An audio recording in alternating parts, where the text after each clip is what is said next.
శిష్యులందరిలో ఆయన దేవునికి ఇష్టమైనటువంటి వ్యక్తి కూడా. ఎందుకంటే ఆయన రొమ్మున ఆనుకున్నటువంటి వ్యక్తి.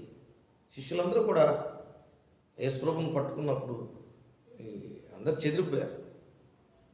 కానీ యేసుక్రీస్తుని పట్టుకున్నప్పుడు పేతురు వచ్చి ఆ కోడి కూయకు మునుపు ముమ్మారు 3 సార్లు నేను ఎరగనని చెప్పినటువంటి మాటను దేవుడు పేతురు జీవితంలో నెరవేర్చాడు.